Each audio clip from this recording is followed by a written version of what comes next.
we did this part where we looked into how photoelectric effect happens और कैसे radiations में waves और particle nature दोनों होता है. Now we are going to look into the dual nature of matter. Matter क्या होता है? कोई भी object या body जिसका कुछ mass हो, ठीक है. तो इसमें कैसे dual nature हो सकता है? Like we haven't seen any like football behaving like a wave. तो ये जो डुअल नेचर ऑफ मैटर वाला केस है, this is only applicable for subatomic particles, particularly electron.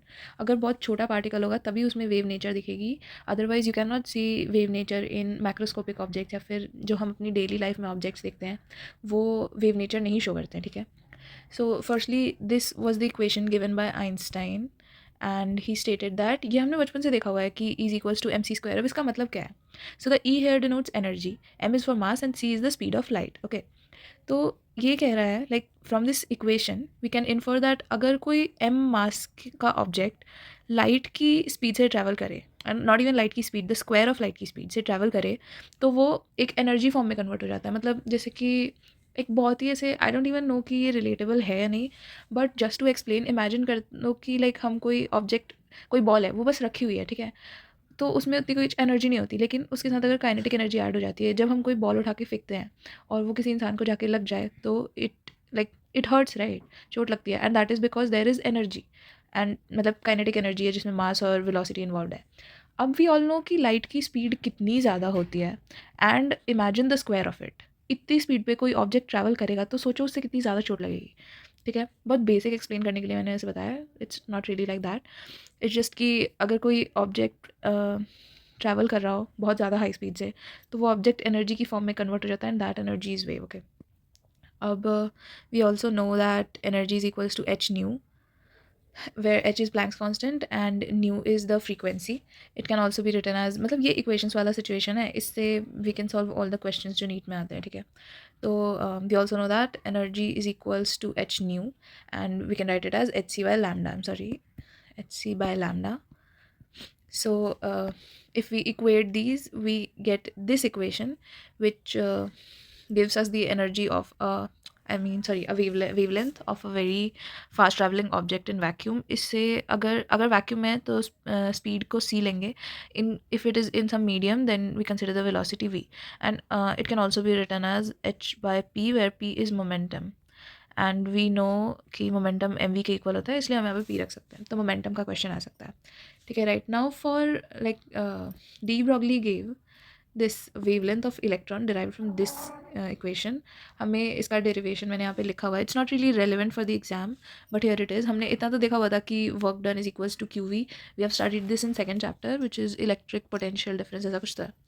अब this work done is also equal to kinetic energy. Kinetic energy is equals to QV. Kinetic energy का ये formula होता है, we just wrote that. फिर हमने ये to को इधर ट्रांसफर किया, it's all basic stuff. We multiplied m on both sides ताकि यहाँ पे m स्क्वायर v स्क्वायर हो जाए, जिसका हमने होल स्क्वायर लिया, and we moved it under root के नीचे. So now you can write mv as under root 2 QVm. All right, and what de Broglie gave was particular wavelength of electron. ये वाली wavelength तो हम किसी भी object के लिए निकाल सकते हैं, और NCERT में एक एग्जाम्पल भी दिया हुआ है जहाँ पे आई गेस किसी बॉल का वेवलेंथ थी या किसी मैक्रोस्कोपिक ऑब्जेक्ट का वेवलेंथ निकालने को दिया है, and it is not very practical, मतलब जो आंसर आ रहा है.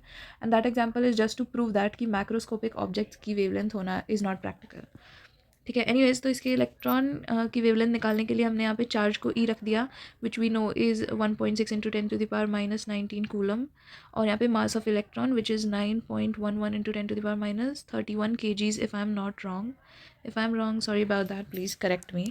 अभी जब हम इसमें जितनी वैल्यूज़ हमें पता है, like we know Planck's constant, we know this value, we know this value, तो हम जब सब कुछ कैलकुलेट कर लेते हैं, then we get this simplified equation. This is not really equation, it is just for the purpose of solving questions, ताकि questions जल्दी हो जाएं, एंड एंगस्ट्रॉम में इसकी वैल्यू आएगी. Also if you don't already know, 1 angstrom is equals to 10⁻⁻10 meters. Okay, now this is another special note just for solving questions and making the questions easier. हमने ये वाला part देखा था कि lambda is equals to h upon mv, फिर mv को हम under root 2 QVm लिख सकते हैं. Also where v is the potential difference, if I haven't already told you, this v here is potential difference. Alright, and next is हम ये QV को kinetic energy लिख सकते हैं. कभी कभी ये भी रिलेशन पे क्वेश्चन आ जाता है. Kinetic energy is also equal to the work done. और for electron these two are the formulas which can be used. अब कुछ questions आते हैं जो relate करने के लिए आते हैं, like तुम बताओ कि wavelength of wavelength of electron upon wavelength of proton का ratio, ठीक है.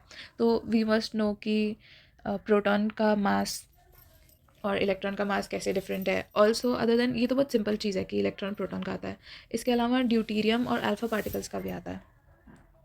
So here is the shortcut deuterium. I don't know the क्या बोलते हैं, मेरे को याद नहीं आ रहा है spelling, but you get it. Deuterium is the isotope of hydrogen, ठीक है. तो अगर ड्यूटीरियम का पूछेंगे तो we can say that the mass of deuterium is 2 times that of mass of proton, ठीक है. एंड यहाँ पे मैंने टिक लगाया because we already know what these values are. and then mass of alpha particle is 4 times the mass of proton, ठीक है. so this is to be remembered. and for charge, deuterium का charge और proton का charge same रहता है, but alpha particle का charge is twice than that of charge on proton, ठीक है. now we can use this whole box and all these formulas for solving questions. This was the series where we were just revising the important stuff which will help us solve the questions, and I hope you get the most of it. Okay, bye bye.